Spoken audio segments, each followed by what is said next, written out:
Assalamualaikum warahmatullahi wabarakatuh. Nama saya Nadia Regina Utami, NPM 0651152886. Saya akan mempresentasikan laporan seminar hasil saya yang berjudul Sistem Pendukung Keputusan Pemberian Insentif kepada Karyawan Kontrak menggunakan Metode Multi-Objective Optimization on the Basis of Ratio Analysis. Yang pertama yaitu adalah latar belakang. Latar belakang di sini adalah pengolahan data karyawan penerima bonus di Dinas Pekerjaan Umum dan Penataan Ruang Kabupaten Bogor masih dilakukan secara manual. Sistem belum terintegrasi sehingga memerlukan waktu lama untuk mengambil keputusan dalam menentukan karyawan yang layak menerima bonus. Lalu saya menggunakan metode MORA.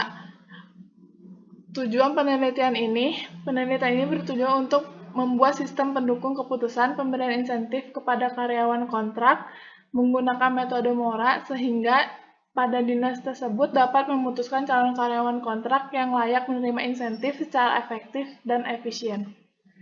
Ruang lingkup penelitian. Yang pertama adalah data calon karyawan. Yang kedua adalah metode yang digunakan adalah metode Multi-Objective Optimization on the Basis of Ratio Analysis. Yang ketiga adalah software yang dipakai untuk implementasi adalah PHP dan JavaScript. Yang keempat adalah implementasi dari penerapan metode MORA. Manfaat penelitian ini adalah untuk yang pertama, dinas dapat menentukan insentif untuk karyawan kontrak secara tepat dan tepat sasaran. Yang kedua adalah Dinas PUPR dapat meminimalisir pengeluaran budget insentif sesuai kinerja karyawan. Yang ketiga adalah Dinas dapat memantau kinerja karyawan kontrak melalui aplikasi web. Yang keempat, penulis dapat mempelajari tentang analisis dan riset untuk sebuah sistem SDM pada lingkungan perkantoran. Yang kelima, penulis dapat mempelajari algoritma Multi-Objective Optimization on the Basis of Ratio Analysis untuk diterapkan dalam dunia nyata. Yang keenam adalah penulis dapat memahami dan mempelajari logika dan pemrograman lebih dalam. Metode penelitian ini adalah SDLC. Tahap perencanaan. Tahap perencanaan ini dilakukan mulai dari mengambil data yang dibutuhkan untuk penelitian dari Dinas PUPR. Kemudian memilih metode yang cocok untuk penelitian ini, yaitu metode MORA. Tabel kriteria. Tabel kriteria di sini ada 5, yaitu adalah mutu kerja, tanggung jawab, inisiatif, kejujuran, dan absensi. Berikut contoh tabel kriteria. Untuk mutu kerja itu dengan predikat A itu 80-100, untuk predikat B 50-79, untuk predikat C adalah 0-49, berikut pun dengan yang lainnya. Ini adalah inisialisasi clustering Cummins. Untuk contohnya seperti pada tabel berikut. Dan ini adalah hasil penelitian iterasi 1 layak yang seperti yang dapat dilihat pada tabel berikut. Lalu ini adalah contoh iterasi ke-11 Cummins. Tahap analisis. Tahap analisis ini dilakukan untuk mempermudah melanjutkan ke tahap berikutnya. Berikut adalah data karyawan, data matriks keputusan, dapat dilihat pada tabel berikut. Lalu data normalisasi matriks. Berikut adalah data normalisasi matriks layak, dan berikut adalah data normalisasi matriks klaster tidak layak. Berikut adalah perhitungan nilai optimasi MORA untuk MORA yang layak dan tidak layak. Klasifikasi.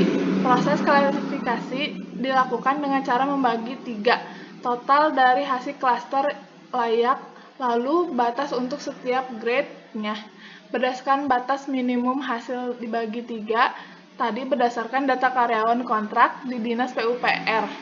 Total klaster layak sebanyak 54. Untuk grade A dari ranking 1 sampai 17, untuk grade B dari 18 sampai 35, untuk grade C dari 36 sampai 54. Berikut dapat dilihat juga pada tabel berikut.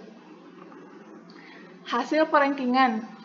Berikut tabel hasil perankingan dari hasil clustering. Tahap perancangan. Tahap perancangan merupakan tahap lanjutan dari tahap analisis, di mana dalam tahap ini disajikan desain dari aplikasi seperti perancangan antarmuka dan perancangan database yang dapat diterapkan ke dalam sistem pendukung keputusan. Tahap uji coba dibagi menjadi 3, tahap uji struktural, fungsional, dan uji validasi. Tahap penggunaan. Tahap penggunaan dilakukan ketika tahap uji coba sudah berhasil. Di tahap ini, aplikasi web untuk menentukan pemberian insentif di Dinas PUPR Kabupaten Bogor sudah siap digunakan sesuai dengan tahap-tahap yang dijalankan sebelumnya. Kesimpulan dari penelitian ini adalah penelitian pemberian insentif pada karyawan kontrak Dinas PUPR yang menggunakan sistem manual dapat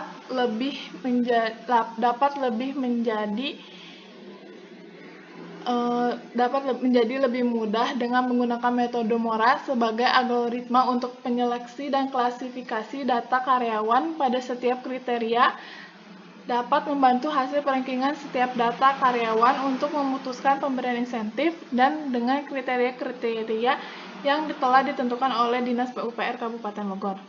Hasil clustering didapat menjadi 54 data karyawan yang masuk klaster layak menerima insentif dan 46 karyawan yang masuk klaster tidak layak untuk menerima insentif. Untuk klasifikasi dibagi menjadi 3 grade, yaitu grade A yang mendapatkan insentif 50% dari gaji, dan grade B yang mendapatkan insentif 25% dari gaji. Lalu ada juga grade C yang mendapatkan insentif 10% dari gaji. Serta perankingan dengan metode MORA diurutkan dari hasil nilai optimasi tertinggi ke terendah, dan untuk akurasi dari perhitungan dengan sistem dan perhitungan manual Kabid, Kasubag, lalu diputuskan oleh Kadis mendapatkan akurasi sebesar 94%. Berikut presentasi saya. Terima kasih. Wassalamualaikum warahmatullahi wabarakatuh.